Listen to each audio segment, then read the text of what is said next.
Kol Israël, la voix d'Israël émettant de Jérusalem, il est 6h45. Au micro, Emmanuel Ada. J'ai le plaisir aujourd'hui de recevoir dans notre émission Eliana Gurfinkel, qui est licenciée en histoire, en civilisation asiatique et juive, mais elle vient aujourd'hui parler avec nous d'un nouveau projet, un projet qui concerne les juifs du monde entier, toute la communauté juive. Il s'agit du projet qui s'appelle 929 FR. Eliana, bonjour. Oui, bonjour Emmanuel. Alors, c'est un nom de code, 929 FR. De quoi s'agit-il exactement ? En fait, le Tanakh, donc la Bible, est constitué de plusieurs livres qui, au total, font 929 chapitres. Ah, c'est ça le secret. D'accord. Voilà, le secret, c'est 929 chapitres. Et d'ailleurs, c'est très intéressant parce que j'ai un ami qui est mathématicien qui m'a fait remarquer que 929 est un nombre premier. Je suis sûre qu'il y a beaucoup de personnes qui vont... Ça va leur donner des idées de Dvar Torah à droite à gauche. De Gematria peut-être, oui. De Gematria, de toutes ces choses-là. Donc en fait, le Tanakh est composé de 929 chapitres. Et il y a un projet qui a commencé en Israël donc au début de cette semaine, dimanche pour être précise. Et en fait, l'idée, c'est de lire chaque jour un chapitre du Tanakh, donc de la Bible, en lisant 5 chapitres par semaine, c'est-à-dire qu'il y a une petite pause le jour de vendredi et le jour de samedi, donc l'équivalent du week-end israélien. Et au final, le 929e chapitre sera lu le jour des 70 ans de l'État d'Israël, c'est-à-dire le jour de Yom HaAtzmaut 2018. Très symbolique. Très beau projet, très symbolique. Et l'idée, en fait, c'est de permettre de permettre un retour au Tanakh, un retour à ces écritures qui sont quand même la base du peuple juif, et pour pouvoir permettre aux gens de redécouvrir un texte. Quelque part, on pense qu'on connaît vraiment bien, mais au final, c'est un texte qu'on peut vraiment redécouvrir à chaque instant. Alors, il faut dire à nos auditeurs que c'est un projet dont l'initiateur est le Rav Benny Lau lui-même. Exactement. Donc, le Rav Benny Lau, qui est le neveu de l'ancien grand rabbin d'Israël, le Rav Israël Meir Lau, et qui est aussi le cousin du grand rabbin d'Israël actuel, le grand rabbin David Lau, et la personnalité, qui est une personnalité publique en Israël assez connue, c'est lui qui a eu cette idée. Donc lui, il a lancé en Israël, on a un site internet 929.org.il qui est fourni chaque jour de dizaines de personnes qui commentent le Tanakh, des petites vidéos. C'est un très très très beau site. Au niveau français, donc le 929 FR, nous, pour le moment, on n'est qu'à une page Facebook, on fait les choses petit à petit, mais qui sait, peut-être sur nos 3 ans et demi, on aura le temps de développer la chose d'une autre manière et de faire un site aussi, on verra. Alors, attendez, on va un petit peu expliquer le projet en lui-même. C'est-à-dire qu'en fait, grâce à ce site internet, 929.org, on peut lire un chapitre du Tanakh en hébreu avec des commentaires, j'imagine ? Avec des commentaires, et aussi l'idée, c'est en fait de donner au monde une possibilité de parler du Tanakh. Donc le Tanakh n'est pas quelque chose qui est éloigné, qui est dans les mains de grands sages. Non, c'est la propriété de tous. Et aussi, l'idée de ce projet, c'est de remettre le Tanakh au centre de la vie israélienne. Et c'est la raison pour laquelle les participants à ce projet, et une grande partie des commentateurs, ne sont pas particulièrement des personnalités religieuses, mais ça peut être par exemple des chanteurs, des écrivains. Par exemple, pour le premier chapitre, il y avait l'écrivain Edgar Caret, assez connu en France, il a été largement traduit, qui lui aussi s'est adonné à l'explication de la création du monde. Donc c'est une idée aussi très, très pluraliste et très populaire. Chacun peut avoir son mot à dire, et pour permettre en fait aux gens de retrouver une proximité avec ce texte qui parfois nous paraît assez lointain de nous. Alors comment on devient commentateur du Tanakh ? C'est qui choisit, qui décide ?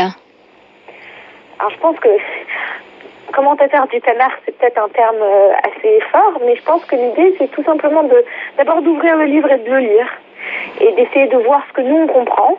Et ensuite se référer aux grandes... il y a beaucoup de commentateurs qui ont été traduits, par exemple en français, mais en hébreu, il y a des centaines, voire des milliers de gens qui ont commenté le Tanakh, et essayer de voir aussi ce que ces gens-là disent. Donc en fait de s'intéresser, d'essayer de mieux comprendre. L'idée aussi, je ne sais pas si vous savez, mais il y avait aujourd'hui on lit chaque semaine une portion, c'est la paracha, mais il fut un temps où il y avait deux écoles. Il y avait une école qui lisait donc toute la Torah, c'est-à-dire tout le Pentateuque en 3 ans, et il y avait une école qui lisait tout le Pentateuque en 1 an. Aujourd'hui, c'est l'école du Pentateuque en 1 an qui a gagné, et c'est la raison pour laquelle on lit entre le Simchat Torah d'une année et le Simchat Torah de l'année d'après, on lit tout le Pentateuque en 1 an. Et en fait, quand on lit des portions plus courtes, on a plus le temps de s'arrêter et d'essayer de mieux comprendre ce qu'on lit. Donc lire un chapitre par jour, ça donne véritablement une possibilité de s'arrêter sur des détails infiniment plus petits qu'en général on n'a pas le temps de voir parce qu'il y a des idées qui sont plus grandes, plus fortes et qui prennent en fait le pas sur toute la paracha. Donc c'est une idée vraiment de s'arrêter sur d'autres choses et d'essayer aussi de lire ça d'une autre manière, de s'ouvrir à d'autres concepts, d'autres conceptions, et pour pouvoir à nouveau mieux redécouvrir un texte éternel. Donc si on veut étudier en hébreu, c'est facile. Maintenant, si on ne lit pas très bien l'hébreu, qu'on a un peu de mal et qu'on a peur de s'arrêter en cours de route, alors vous avez, pris à votre charge, sous votre responsabilité, le projet, mais en français. Voilà, alors moi en fait j'ai une idée folle, on verra jusqu'à où me mènera cette folie, mais j'ai ouvert une page Facebook, donc 929 FR, et sur cette page, tous les jours, des gens différents postent des commentaires, des explications de texte, des questions, et l'idée c'est en fait ce serait de créer un buzz Tanakh, qu'on parle du Tanakh, qu'on s'y intéresse, qu'on ait envie de se reposer des questions, de réouvrir le livre. Aujourd'hui, il y a par exemple un site extraordinaire qui s'appelle sfarim.fr. C'est un projet de Academ, qui est un site sur lequel on a accès à tout le Tanakh en français et en hébreu, les deux textes l'un à côté de l'autre, avec le commentaire de Rashi traduit. Donc c'est vraiment une excellente opportunité d'essayer de mieux comprendre, de s'ouvrir à ce sujet. Il y a des gens qui ont l'habitude d'étudier de façon de façon quotidienne et qui ont beaucoup de clés en main pour le faire. Et là, nous, on essaie de faire quelque chose d'un peu plus simple, des idées plus simples, des commentaires qui ne sont pas trop compliqués, et tout très court pour que les gens, en fait, qui ont envie de goûter, goûtent, et peut-être qu'en goûtant, ils auront en fait envie d'en manger plus et goûtent, et peut-être qu'en goûtant, ils auront en fait envie d'en manger plus et de découvrir plus de goût qu'il y a dans le Tanakh. Voilà, c'est ça en fait l'idée, d'ouvrir l'appétit aux gens. Alors c'est vrai que c'est facile, on ouvre la page Facebook, effectivement, on tombe tout de suite donc sur les chapitres en français et puis on tombe sur tous les commentaires. Là par exemple, on peut lire cette semaine un commentaire de Dov Maimon. Il y a d'autres participants sur cette page. C'est comme un forum en fait qui est ouvert et qui permet d'échanger, de communiquer et d'approfondir ensemble. Alors c'est tout nouveau, hein, ça vient de démarrer le 21 décembre, donc on peut déjà s'y mettre et rattraper le temps perdu, hein, puisque là je crois que vous en êtes au chapitre 4, si je ne me trompe pas, c'est ça ? Exactement, voilà, exactement. Et comme nous sommes vendredi et que vendredi c'est un jour de pause, les gens peuvent entre vendredi et samedi se rattraper et lire du chapitre 1 au chapitre 5 pour être prêt pour dimanche prochain pour le chapitre 6. Alors vous vous êtes inspiré, le Rav Benilo, parce que c'est pas vous, mais le Rav Benilo a dû s'inspirer de l'étude du Daf Yomi, non, pour mettre en place ce projet. Qu'est-ce que vous en pensez ? Exactement. En fait, ce qu'il disait, c'est que le Talmud, on a donc cette habitude, l'habitude du Daf Yomi qui a été inventée dans les années 30 en Pologne par le Rav Shapira, donc le Rav le Rosh Yeshiva de la Yeshiva de Lublin, c'était lui qui avait pensé à ce système. Et ça a fait que beaucoup de gens ont une approche quotidienne au Talmud, tandis que le Tanakh, comme beaucoup de fois, est mis de côté et on ne l'enseigne pas ou on ne l'étudie pas en profondeur. Et l'idée, ce serait, très souvent le Talmud, ce sont des conversations, des discussions qui s'arrêtent sur des détails ilchatiques assez précis. Et il y a beaucoup de gens qui n'ont pas vraiment d'accès ou de compréhension de tous ces débats. Tandis que le Tanakh, quelque part, c'est plus simple à comprendre et c'est plus facile d'accès.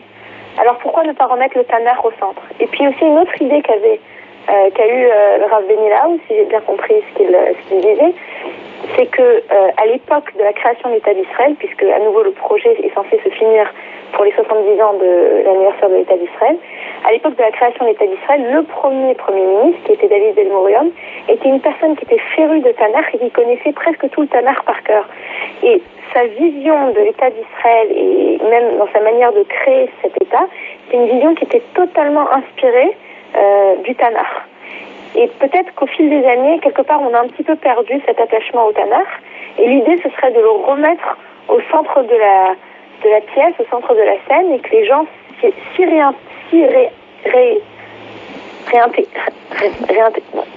intéressent de nouveau pour leur permettre de mieux comprendre aussi leurs origines, d'où ils viennent. Et voilà. Et oui, c'est vrai ce que vous dites, puisque lorsqu'on va visiter à Sde Boker, la maison de David Ben-Gurion, on peut voir sur sa table de travail la Bible posée, sa Bible qui a toujours été à ses côtés. Tout à fait. Et oui, allez-y.